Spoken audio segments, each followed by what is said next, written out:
The only people who don't want to disclose the truth are people with something to hide. On Friday with Carl Gallops, the Oval Office of Gulf Coast Talk Radio. All right, welcome back. And we're going to keep telling the truth, and we're going to keep bothering people. And, yes, I am that one man, Carl Gallops. My co-host this afternoon, Brandon Gallops. And our guest this afternoon is Mike Zullo, the lead investigator of the cold case posse, Sheriff Arpaio Obama fraud case. Mike, thank you so much for hanging on. Listen, we've had several callers during the break that were just freaking out about a statement you made. I'm going to give you an opportunity to straighten that out. That you made a statement that the birth certificate, the PDF birth certificate file is of no evidentiary value. I know exactly what you mean by that, but make it very clear for our listeners. Yeah, Carl, I apologize if it didn't come out the right way because I've said this on other occasions. The PDF file in its present form, in other words, as a PDF file, an image, right, is of no evidentiary value. In other words, you cannot take that PDF file and use it as a legitimate birth certificate. Right. Because it just isn't. That's right. You need a hard copy document that has a state seal on it and register stamps that could be verified to some level. Right. And this thing just doesn't do that. Right. So constantly, shifting gears and looking at this anomaly and that anomaly. Look, we know the anomalies are there. Right. We know this thing is plagued with problems. That's not the issue any longer. The fact is it has no evidentiary value as a birth certificate. Right. Because it is not a birth certificate. It is not a birth certificate. It's a fabricated, fraudulent mess. And I want to point out that during the press conference, the President of the United States never held it, never took possession of it. Right. And White House counsel said he's never even seen it. Right. Right. There you go. They're insulating him from it. Right.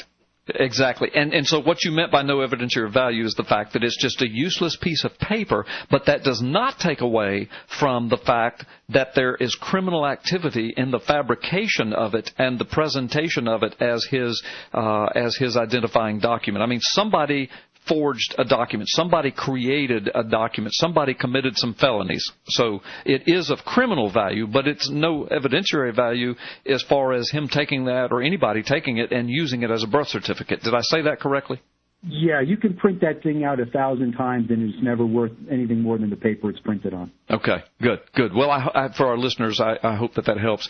Okay, let me see. We've got another person here that wants to talk to you, Mike. Hold on just a moment. Welcome, Joe, through Freedom Friday. Thank you so much. Joe, where are you calling from, by the way? You're along the Gulf Coast or from out of the area code? Oh, I'm downtown Pace, Brother Carl. Okay, good. You're right. I just want to call and say thank you, Lord, for you and Mr. Zulu and all of you that's doing the good work. Please continue it and keep it up. I wish I could get in there and help you any way in the world I could. And if I can, just let me know and I will. Well, you can. There's several ways, Joe. First of all, thank you for listening. Thank you for staying engaged in what's going on with all of this. Secondly, tell people about this and drive them to our websites. And then thirdly, I'm going to ask you, Mike Zullo's not, but I'm going to ask you, donate and get other people to donate to the Cold Case Posse because this investigation's still rolling along. We're still moving it to Congress, and it's all being done with non-taxpayer dollars. In other words, the folks of Maricopa County are not paying for this. This is being done with donations from all over the United States. So thank you, Joe. And those are some things you can do to help immediately as we keep moving it forward. All right, Mike Zullo, back to you. And folks, if you want to be a part of the show, 623-1330, 623-1330, area code 850. Mike Zullo, and the phone lines are still ringing. Mike, tell us what's going on with this Xerox workplace debacle. I mean, we've been talking about that for a while, but that seems to be a big smokescreen. Give the folks the facts on that. I'm sorry, Carl, you cut out there. Could you repeat the question? Yeah. What's going on with this so-called, I think it's a smokescreen that Obots are throwing out there about the Xerox workplace machine? And, I mean, what's the latest you can tell us on all that? Yeah, apparently once they realized that we had Congressman Stockman extremely engaged, I believe they panicked. And they tried to put forth now a theory that a Xerox copier that purportedly by their account was located in the White House and is responsible for creating all the anomalies that you see on this birth certificate document. Right. One of these Obots goes by the name RC, unidentified by his own choice. Right. Is spearheading this, trying to force this information into the Maricopa County Sheriff's Office. And I've said this repeatedly, and I'm going to say it again. If you have information, substantial information, that you believe could negate our claims, I have no adversity to meeting with you. Just re-understand and remember that I will need your identification. I will need you to have your material. I will need an affidavit from you, and I will also need the names of everyone who helped you compile it. Right. Just like I did with every birther. Right. Everybody that came forth on the other side of this equation, we took the same tact with. And the reason is we can't have anonymous internet posters, bloggers, people from other countries trying to send us information, thinking they're going to bog us down into looking at this. Right. And I can tell you that what's been sent in thus far does not do what they say. Right.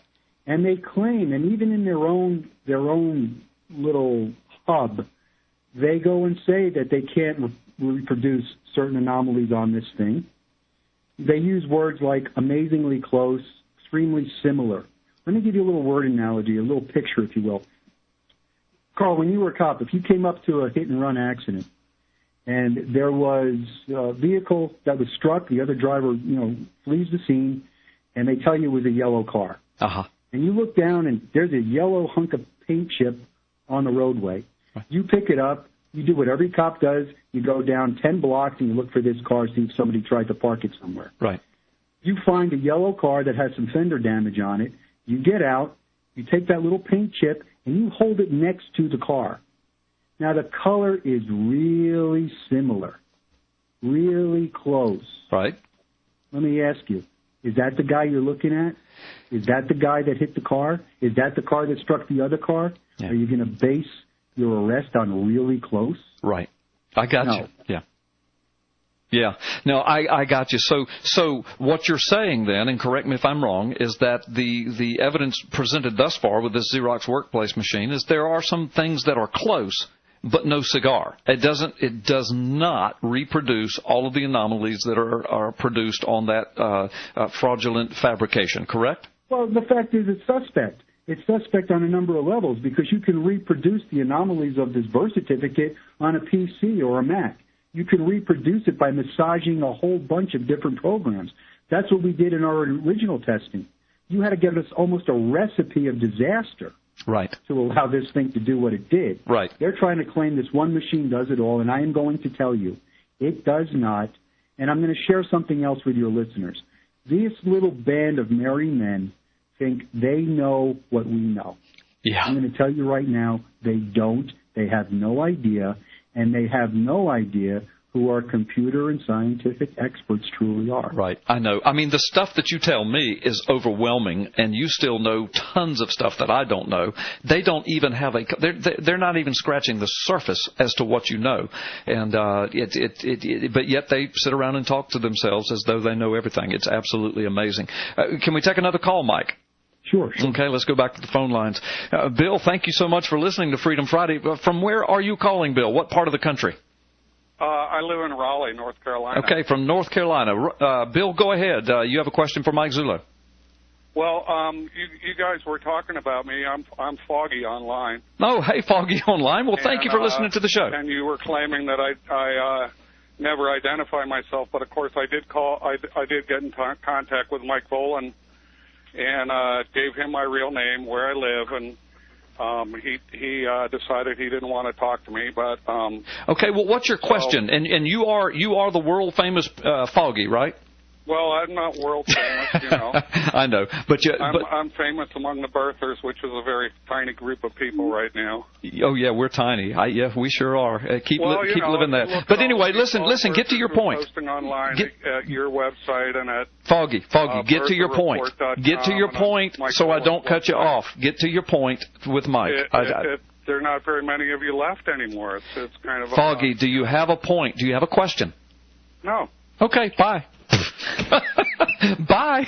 I mean, it's like a pigeon showing up and pooping on your head. Mike, I don't know what to say. You know, what you said about that guy in the beginning, some of the public record stuff, he just called up and proved it. Yeah, I know. You know, Carl, my sad. heart really does go out to him. I can't imagine, and I'm just going to commit to pray for his health. I just hope everything works out for him. Yeah, thank you. Me too. And I mean this from the bottom of my heart, and I know you do too, Mike. Foggy, first of all, thanks for listening to North Carolina. And, we've got callers from coast to coast. We've just proven that today. A guy from California and a guy from North Carolina. There's coast to coast. But Foggy, I mean, you called up. You had an opportunity to ask a question and to bring some information to the table, to bring something worthwhile, and all you did was to call up and to try to poop on the show. I mean, Foggy, that's just so typical. You brought no facts, no information, nothing of value. You just called up to go off. And good gracious, I mean, if I was Obama, I'd be terrified that you were on my side. Well, Carl, and that's the problem with a lot of this. Yeah. These folks want to supply me with information and think just because they're giving it to me, right, I'm going to accept it as the gospel truth. Right. And when you get, Foggy isn't the one that's in this little group that's doing this now. And this is a guy, RC. Some other anonymous blogger, NBC. All I know about this guy is he's got a foreign accent. I don't even know if he's in the United States. Right. And you've got RC, pulling in Dr. Conspiracy. Right. RC has done me a favor. You've given me 3 individuals that mandate an interview. Right. They need to be questioned. Right. And you want to give me an affidavit, supply everybody's contact information, and I will pursue it. But if you think you're just going to give me your recipe, your test that you did after weeks and weeks of testing, let me just be clear about something. If this thing did what they claim it could do, it would have been one button push and over in 30 seconds. Right. And don't think we didn't test birth certificates on banks of different copiers. Yeah. Yeah, absolutely. And again, I'm struggling with what to say and what not to say because of things you've shared with me. Well, listen, Mike, good gracious, I've lost my train of thought now because there was something else I wanted to ask you about that very thing. I can't remember. I tell you what, let's do, though. I do need to take a break, Mike, and when we come back, I'm going to ask you more about I know what I was going to ask you. Verify this, and then I'll go to break. Isn't it a fact, and if it's not, please say so, but I think it's a fact that just in the last couple of days you've had yet another congressman contact you who has been given a ton of information, and now he wants to speak with you about this personally. Isn't that correct? That's true. Congressman was given information by Mike Volan, and there was no presentation done for me. And my understanding now is this congressman is attempting to set up a time where he and I can talk for about an hour. Okay, good deal. And that's just to get the information out to people that, we are engaged with congressmen, and congressmen are engaging Mike Zullo and the Cold Case Posse. Mike has not been lying to you about this. It's just a long, slow, tedious process, and it's a process of education. But it is happening, so hang in there and be patient. All right, let's take this time out. When we come back, more of Mike Zullo and more questions and answers. And if you want to be a part of the show, 623-1330. Area code 850. Isn't it awesome that Foggy was listening from North Carolina to every word that Carl Gallup says? And he absolutely verified right here for your ears what Mike Zullo said when we opened this segment with Mike Zullo. See what happens when you listen to Freedom Friday? Aren't you glad that you're here? We'll be right back. The only people who don't want to disclose the truth are people with something to hide.